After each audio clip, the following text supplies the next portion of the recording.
Assalamualaikum Datuk.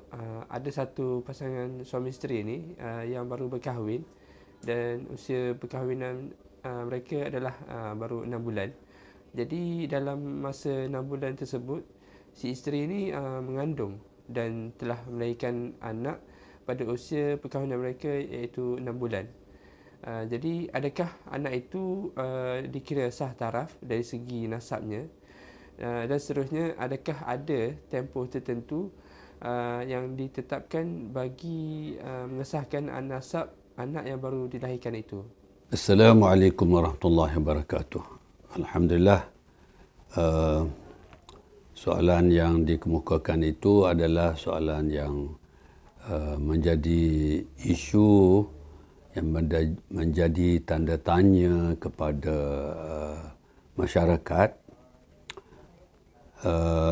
Perlu diingatkan bahawa salah satu maqasidus syariah ialah untuk menjaga nasab keturunan. Jadi nasab keturunan ini begitu penting untuk diketahui.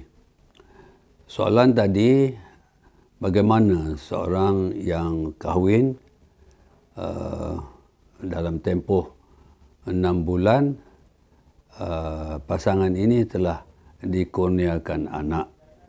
Apakah anak itu dikira sah taraf? Kerana menurut kelaziman satu perkahwinan itu pasangan suami isteri akan mendapat anak ialah 9 bulan. Tapi ini 6 bulan. Jadi jawapannya, anak sah taraf 6 bulan ini adalah dianggap anak sah taraf.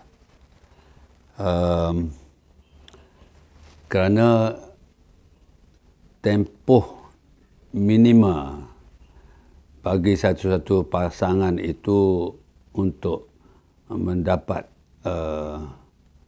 anak yang dianggap sebagai sah taraf iaitu lepas daripada tarikh melangsungkan akad nikah dan memungkinkan mereka berdua melangsungkan hubungan kelamin. Maka bila dari tarikh akad nikah dan melangsungkan hubungan kelamin itu dikira anak sah taraf apabila lahir 6 bulan. Kemudian 6 bulan ini, kalau kita kiraan biasa, 30 hari untuk 1 bulan. Kalau 6 bulan kali dengan 30 maknanya 180 hari. Jadi sebahagian besar ulama mengatakan untuk sah taraf anak sah taraf itu lahir 180 hari. Tapi bagi Fatwa Negeri Kelantan kurang daripada 180 iaitu 175 kerana mengambil kira ada bulan-bulan Hijri ini yang tidak cukup 30 hari, 29.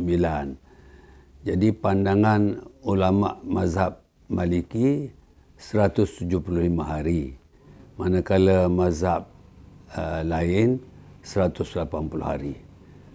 Sebagai kesimpulannya, anak yang lahir 6 bulan tadi adalah sah taraf.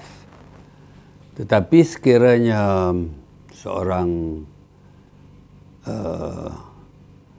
merasakan itu bukan anaknya selepas kahwin itu, selepas berkemungkinan mereka melangsungkan hubungan kelamin, tetapi ingin menafikan anak itu bukan anak kepada suami itu, mereka kena iaitu suami itu kena melakukan apa yang disebut sebagai li'an, iaitu penafian anak.